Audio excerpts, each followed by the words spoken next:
Hi, I'm Mark Gaylor. I'm a Sony Global Imaging Ambassador. I want to talk to you about back button AF. Okay, now this is a very popular way of setting up a camera for some wildlife or action shooters. Basically, it means instead of having the shutter release initiate the focus, you use a button on the back of the camera and you hold that down as long as you want to drive the focus of the camera. Okay, so let's take a look at how this is done. Now for the A7RIII, A7R3, A9 cameras, we have a dedicated AF on button. It is possible to set up older model Sony Alpha cameras for back button AF, but it's actually very simple to set up on these recent cameras. Okay, so let's dive into the menus there. Now you'll see I'm in the first camera menu settings here and I'm on page 6. Now right at the bottom of page 6 you're going to find AF with shutter. Now just press the button on the back of the camera in the middle of the wheel and this will drive into the menu options there, and this is where you can switch the AF with shutter on or off, and if you're a back button AF shooter you just simply want to select off.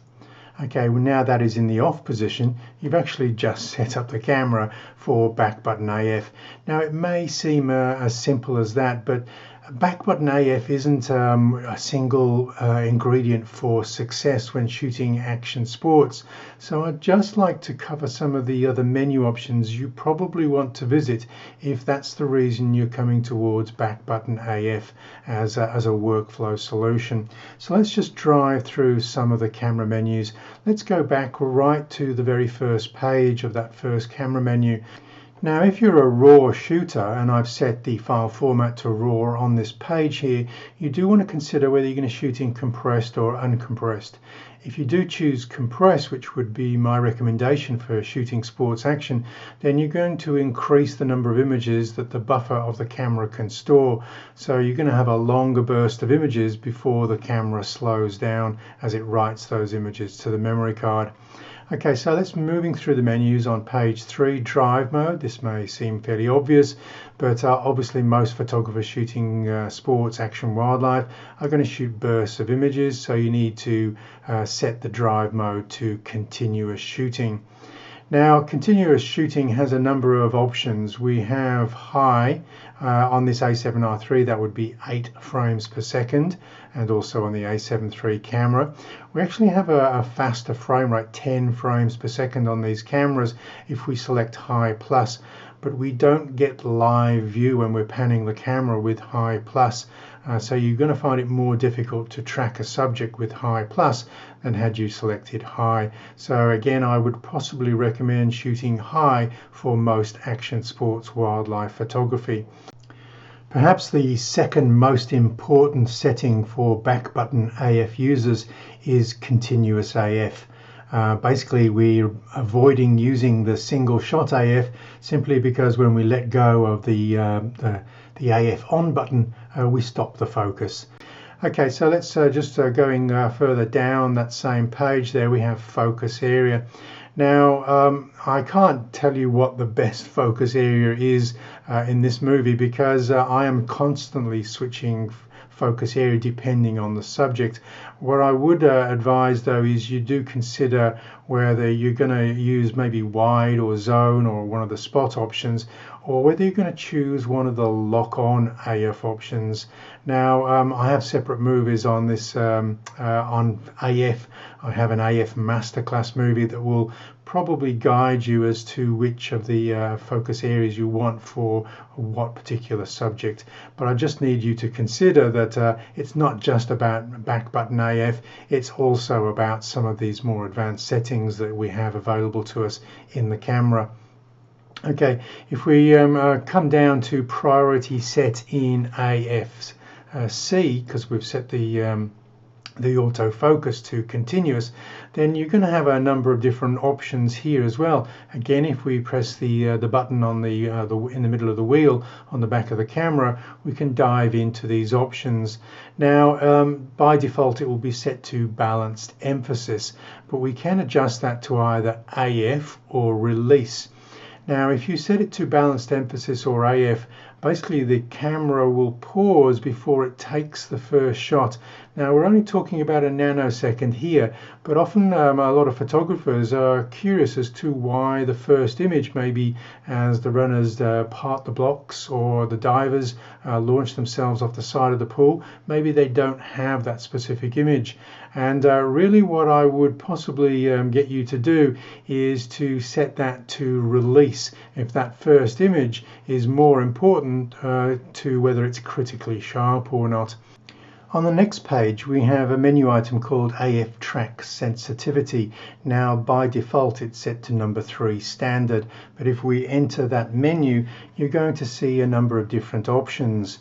Now 5 at the top sounds like it might be a good option, but basically what will happen if you select 5, if the camera doesn't think that it's tracking the subject very well in one of those AF track options, it's going to jump to the next best subject, one that it feels it can follow and track the AF more accurately.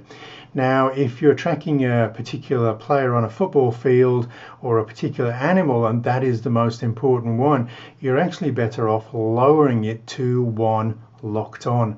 Now there is no one hard and fast option here, but I just needed to highlight why the AF might jump and why you might think that it's not tracking the subject that you wanted to follow.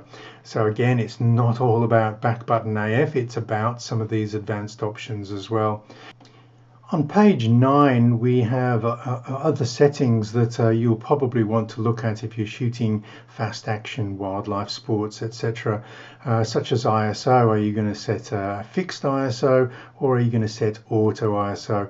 Now I typically will go for auto ISO for pretty much everything except birds in flight, where occasionally I'll do a manual or fixed ISO setting. Now the other options if you're going to be shooting in aperture priority is you've got the ISO auto minimum shutter speed. Now this isn't necessarily useful if you're shooting in shutter priority, but I shoot action, sports and wildlife in aperture priority. I like to control how much depth of field I've got, but I also like to put a lower limit on the shutter speed that the camera is able to choose. Okay, so typically if I'm looking to freeze action such as birds in flight or rapidly moving subject matter coming towards the camera, I might choose a very fast shutter speed such as 1/2000th of a second or even faster. Okay, and this is going to freeze most everything that is moving very rapidly. But there are other options, of course, because we could drop the minimum shutter speed down to something like 1/250th. If we're panning the camera and we're looking for some streaking or blur, this does make freezing the subject a little bit more difficult because it does depend on your panning accuracy. The other thing that you might have to do in bright sunshine if you're choosing very slow shutter speeds is you will need to shut the aperture down or close the aperture down from maybe 4, 5, 6, maybe down as far as 8. Just be very careful not to close the aperture beyond f8 on the A7RIII and A7R3 cameras. You can go down as far as f11 on the A9, but once you do that, the autofocus is going to be locked on the first frame of the sequence. Okay, so talking about the A9, is the A9 basically can shoot action sports silently. It uses the electronic shutter, but this is not recommended for the A7RIII or A7R3 or the crop sensor cameras such as the A6500, 6300, etc.